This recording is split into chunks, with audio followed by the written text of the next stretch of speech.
नमस्कार। मैं Dhananjay Kumar the public India में आपका स्वागत है। देश में जिस तरीके से कानून व्यवस्था की हालत है, कई दफा लगता है कि ये कोई सरकार नहीं चल रही है बल्कि गुंडों की पूरी फौज देश में फैली हुई है। क्या संसद और क्या संसद के बाहर। संसद में जिस तरह से निशिकांत दुबे ने इंदिरा गांधी और नेहरू पर आरोप लगाए, संसद के बाहर उस कैंपस में जिस तरह से राहुल गांधी को लुच्चा, लफंगा, टुच्चा, पता नहीं क्या क्या गिरिराज सिंह ने कहा, और जिस तरह से अभी वैलेंटाइन डे जो बीता 14 तारीख को, पार्क में सड़क पर गुंडे लाठी लेकर के जिस तरह से घूम रहे थे, महिलाएं, फलाना हिंदू सभा की महिलाएं, फलाना दल के धर्म के ठेकेदार, सोसाइटी के ठेकेदार डंडा लेकर के घूम रहे थे। ऐसा लगा जैसे देश में कोई कानून व्यवस्था नहीं, देश में कोई सरकार नहीं चल रही, हर तरफ जो है गुंडागर्दी। और जिस तरह से यूजीसी को लेकर के आंदोलन चल रहा है और दिल्ली का जो एक दृश्य सामने आ रहा है वो भयावह है। दिल्ली में यूजीसी के समर्थन में पिछड़े और दलित छात्र संगठन जो है प्रदर्शन कर रहे थे, कुछ बातचीत कर रहे थे आपस में लोग। वहां एक पत्रकार जाती है, रुचि तिवारी नाम की, वो केओस फैलाने की कोशिश करती है। उसके पहले भी उसने किया था। पानी मिल गया क्या, पानी मिल गया क्या, 5,000 साल से पानी नहीं मिला, पानी मिला क्या। और बताया जाता है कि वहां जो लोग थे, एक पत्रकार के साथ उसने बदतमीजी करने की कोशिश की, लोग बीच बचाव करने आए और एक छात्रा को उसने जो है पटक दिया, जमीन पे धक्का देकर के गिरा दिया। उसके बाद मामला पुलिस स्टेशन जाता है। पुलिस स्टेशन में उस लड़की के साथ, उस छात्रा के साथ बुरी तरह से गाली गलौज की जाती है, गंदी गालियां दी जाती है, पुलिस के सामने सब चल हो रहा है। और यूजीसी के विरोधियों की भीड़ वहां कौन सा हंगामा नहीं मचाती है। और उसके बाद उस लड़की पर जो है एफआईआर दर्ज कर दिया जाता है। उसके बाद देखिए कि शंकराचार्य को लेकर के और जो चल रहा है, शंकराचार्य और आदित्यनाथ के बीच जो प्रसंग चल रहा है, वो भी ऐसा लग रहा है देश में कोई व्यवस्था नहीं, सब लफंगे और गुंडों के हवाले कर दिया गया। एप्स्टीन फाइल्स को लेकर के जो चर्चा चल रही है, उसको लेकर के भी आवाज बंद कराने की कोशिश की जा रही है। राहुल गांधी के खिलाफ लोग इसीलिए, राहुल गांधी ने एप्स्टीन फाइल को का पर्दाफाश करके दिखा दिया है। राहुल गांधी ने नरवणे साहब की किताब को लेकर के बता दिया है कि किस तरह से सरकार चल रही है।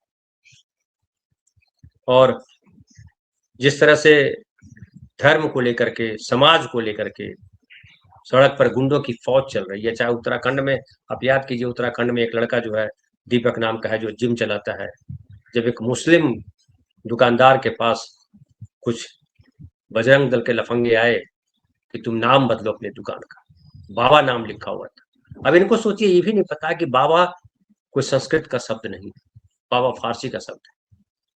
और उस बाबा को ये अपना बाबा बना करके, हमारे यहाँ बाबा का मतलब होता है दादाजी, उसको लेकर के कह रहे हैं बदलो। अब शब्दों पर ये दादागिरी करने लगे। राम पर, कृष्ण पर, देवी देवताओं पर तो इनकी दादागिरी थी, लेकिन अब शब्दों को लेकर के बहस करने लगे हैं, झगड़ा करने लगे हैं।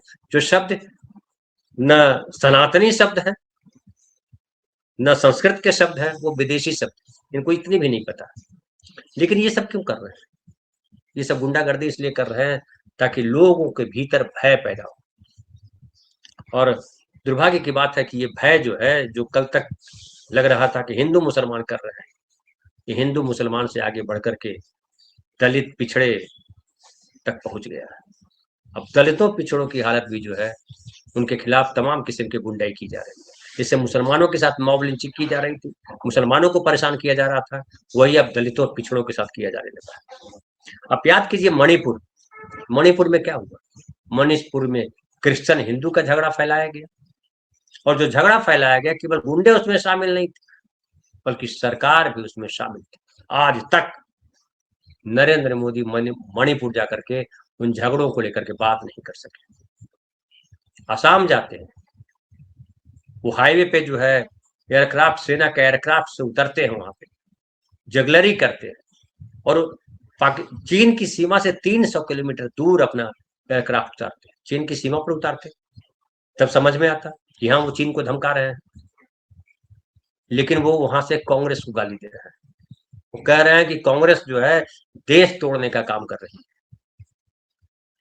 देश तोड़ने का काम कर रही है कांग्रेस। तो आपकी सरकार क्या कर रही है? आपके गृह मंत्री क्या कर रहे हैं? गृह मंत्री से कहिए मुकदमा दर्ज करें उन लोगों के खिलाफ जो देश को तोड़ने की बात कर रहे हैं। लेकिन हकीकत ये है कि नरेंद्र मोदी और उनकी सरकार के लोग ये तमाम लफंगों को आगे इसलिए कर दिया है कि हर तरफ से ये घिर गए हैं। अमेरिका में जो हुआ पिछले दिनों न्यूयॉर्क कोर्ट में निखिल गुप्ता के खिलाफ जो है सजा सुनाई गई और 24 साल की जेल हुई। निखिल गुप्ता ने स्वीकार किया कि हाँ, हमने गुरुपतवंत को मारने की कोशिश की, करवाई, साजिश में मैं शामिल था। और पूरा प्रसंग जानते हैं कि उसमें भारत सरकार की कितनी भद हुई, क्योंकि उसके पीछे नाम ये आ रहा है कि भारत सरकार के कुछ लोगों ने उसकी हत्या करवाने की कोशिश की। अभी अडानी साहब का नाम फंसा हुआ है, आपको पता ही है कि अडानी जो है अमेरिका के ग्रिप में है। अभी वकील जो है वो हायर किया, सबसे महंगा वकील अडानी ने हायर किया है ताकि उनको डिफेंड किया जा सके। रिश्वतखोरी का मामला आपको पता ही होगा। फिर देखिए एप्स्टीन फाइल मामले में जो है हरदीप पुरी जी का नाम सीधे सीधा आया है। हरदीप पुरी ने खुद स्वीकार किया है, वो पेट्रोलियम मिनिस्टर है। अमेरिका कह रहा है कि तुम रूस से पेट्रोल नहीं खरीदो, अमेरिका कह रहा है कि तुम जो है वेनेजुएला से पेट्रोल खरीदो, और वेनेजुएला से तेल की खेप आनी शुरू हो गई है। रिलायंस ने पहली खेप मंगा ली, इंडियन ऑयल और जो दूसरी सरकारी कंपनियां हैं तेल की, वो भी वहां से मंगा रही है तेल, और बुकिंग हो चुकी है। अप्रैल में पहली खेप उनकी भी आ जाएगी। तो अमेरिका तमाम तरीके का दबाव डाल रहा है, भारत सरकार चुप है। चूंकि भारत सरकार के मंत्री, प्रधानमंत्री का भी नाम आया है, उस पर चुप्पी है। एप्स्टीन से क्या मिलने गए थे, क्यों मिलने गए थे हरदीप पुरी को अचानक मंत्री कैसे बनाया गया? उस समय तो वो सांसद भी नहीं थे, उनको मंत्री बनाया गया, पेट्रोलियम मिनिस्ट्री दी गई उनको। और हरदीप पुरी ने खुद ही कहा कि हम जो है एप्स्टीन के साथ, जेफरी एप्स्टीन के साथ 4 बार मिले, 3 या 4 बार मिले। क्यों मिले? कुछ जरूरी काम था, जबकि वो घोषित हो चुका था कि वो यौन अपराधी है, उसको सजा हो चुकी थी, फिर भी मिले। और देखिए कितनी ढिठाई से कह रहे हैं कि हम बढ़िया काम करने गए थे, हम गलत काम से नहीं गए थे। गलत काम से नहीं गए थे तो एप्स्टीन फाइल खुलने से पहले क्यों नहीं बताया देश को कि हम इसमें जा चुके हैं, कन्विक्टेड है, लेकिन हम गए थे फलाना काम करने के लिए? अभी आप प्रेस कॉन्फ्रेंस कर रहे हैं, सफाई दे रहे हैं, क्योंकि आपको प्रेशर पड़ा होगा। और जिस तरीके से ट्रंप नरेंद्र मोदी सरकार को या कहिए भारत सरकार को उस पर दबाव बनाया हुआ है कि जैसा हम कहें वैसा करो। और केवल ट्रंप नहीं बोल रहा है, ट्रंप के मंत्री बोल रहे हैं, डिपार्टमेंट के प्रवक्ता बोल रहे हैं, सब कह रहे हैं कि वही करना होगा भारत को जो हम कहेंगे। राहुल गांधी जब सवाल उठाते हैं कि ये भारत माता को बेच दिया गया, यूएस स्टील देश के लिए नुकसानदेह है, तो उनके खिलाफ गाली गलौज करते हैं। ये जो कपास वाला मैटर है, अब देखिए बांग्लादेश और भारत को, अब देखिए बांग्लादेश जब टेक्सटाइल यानी कपड़ा निर्यात करेगा अमेरिका, बांग्लादेश से जब कोई कपड़ा जाएगा अमेरिका तो उस पर 0% टैरिफ लगेगा।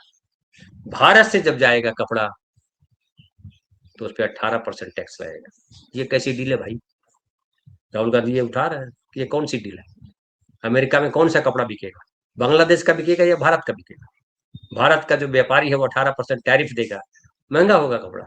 बांग्लादेश का व्यापारी जो होगा उसको 0% टैरिफ लगेगा, सस्ता होगा उसका कपड़ा। तब ये बता रहे हैं, राहुल गांधी ने जब ये आरोप लगाया तब इनके मंत्री कहते हैं कि वो शर्त उनकी ये है कि अगर आपको 0% टैक्स चाहिए तो आपको कपास जो है वो अमेरिका से खरीदना होगा। अब अमेरिका से कपास खरीदेंगे तो भारत के कपास उत्पादक किसान क्या करेंगे? आपको पता है कि खास करके जो गुजरात है, जो महाराष्ट्र है, वहां कपास की खेती होती है। अब गुजरात और महाराष्ट्र के किसान सबसे ज्यादा आत्महत्या करते हैं, खासकर महाराष्ट्र की बात करें तो। क्यों आत्महत्या करते हैं? क्योंकि उनकी फसल मारी जाती है, उनकी फसल की सही कीमत नहीं मिलती है। और जब आप नहीं देंगे, वहां से कपास नहीं खरीदेंगे अमेरिका से, तो आपको 18% टैरिफ देना पड़ेगा। तो ये कपास उगा के किसान करेंगे क्या? खबर तो ये भी आ रही है कि बांग्लादेश जब वहां से खरीदेगा कपास अमेरिका से, तो भारत से नहीं खरीदेगा। पहले वो भारत से कपास खरीदता था। तो जो कपास के किसान हैं वो क्या करेंगे? 18% टैरिफ जो है जब देगा, टेक्सटाइल इंडस्ट्री देगी, तो टेक्सटाइल इंडस्ट्री को नुकसान है, क्योंकि कपड़ा वहां महंगा होगा, बिकेगा नहीं। तो न कपड़ा बिकेगा, न कपास बिकेगा। तो ये डील भारत के लिए फायदेमंद कैसे? ये सबसे बड़ा सवाल है। लेकिन इस सवाल का जवाब देने के बजाय राहुल गांधी को लुच्चा, लफंगा, टुच्चा, इंदिरा गांधी पे कीचड़ उछालना, धीरेन्द्र ब्रह्मचारी जी का जिक्र करना, नेहरू अडवीना का जिक्र करना, नेहरू नयन तारा सहगल का जिक्र करना, ये क्या बताता है? ये बताता है कि भारत सरकार जो है उसको कोई जवाब नहीं सूझ रहा है और वो फंस गई। इसलिए हर तरफ गुंडागर्दी को आगे कर दिया है। यूजीसी के नाम पर गुंडागर्दी कीजिए, दलितों को पीटिए, पिछड़ों को मारिए, थाने में, अदालतों में आपका दबदबा है और सवर्णवाद चलाइए। लेकिन क्या सवर्णवाद चला करके देश को गुमराह करने में कामयाब होते रहेंगे आप? देश संविधान से चलेगा। और खबर आ रही है कि अब कांग्रेस पार्टी भी, जिसे बजरंग दल इन लोगों ने बनाया है, उसे संविधान दल बनाने की बात की जा रही है कि कांग्रेस पार्टी और विपक्ष के नेता भी जो है, विपक्ष की पार्टियां संविधान दल बनाए। जहां जहां संविधान का हनन हो, वहां इनके ग्रुप जाके खड़े रहेंगे। तो क्या चाहती है भारत सरकार? टकराव चाहती है, गृह युद्ध चाहती है, सड़कों पर हिंसा चाहती है? ये साफ साफ दिखाई पड़ रहा है। और जिस तरह के हालात बनते जा रहे हैं, जो मणिपुर में हुआ, मणिपुर आपको जानते हैं कि अभी मुख्यमंत्री फिर से बने हैं, वो हिंसा, जिस दिन मुख्यमंत्री बने उस दिन वहां हिंसा हुई। मणिपुर दो भाग में बटा हुआ है, कुकुई का अलग इलाका, मैतेई का अलग इलाका। क्या देश में वैसे ही बांटना चाहते हैं? सवर्ण का अलग इलाका और बैकवर्ड दलित मुसलमान का अलग इलाका? और क्या इससे सवर्ण सुरक्षित रहेंगे? जो भाजपा सरकार कर रही है, सवर्णों को लग रहा है कि भाजपा सरकार हमारी सरकार है, हिंदू राष्ट्र बना देगी, सवर्ण का कब्जा हो जाएगा। लेकिन दरअसल नरेंद्र मोदी सरकार समाज में जहर घोल रही है और वो जहर सवर्णों के खिलाफ जाएगा। सवर्णवादी जो कर रहे हैं उसका नुकसान जो है सवर्ण सीधे साधे लोगों को होगा, सही लोगों को होगा। ठीक है, आप अभी न्यायपालिका में, कानून व्यवस्था में, सिस्टम में आपके लोग भरे पड़े हैं।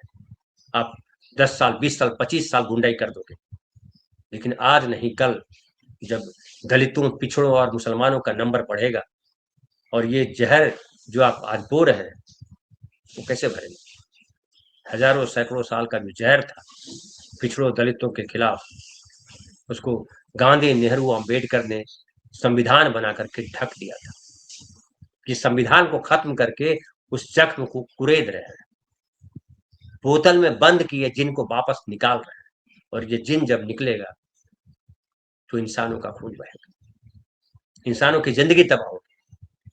किसी भी सरकार की भूमिका ये होती है कि वो आम आदमी के जीवन को शांतिपूर्ण बनाए, कानून व्यवस्था, न्याय व्यवस्था को इतना मजबूत बनाए कि कोई अपराधी छूट करके भागने ना पाए।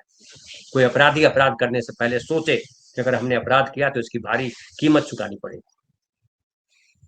लेकिन हम देख रहे हैं कि मंत्री से लेकर के संतरी तक, दरोगा से लेकर के एसपी तक, डीजीएम से लेकर के सीजीए, क्या कहते हैं यहाँ, सुप्रीम कोर्ट के जजेस तक,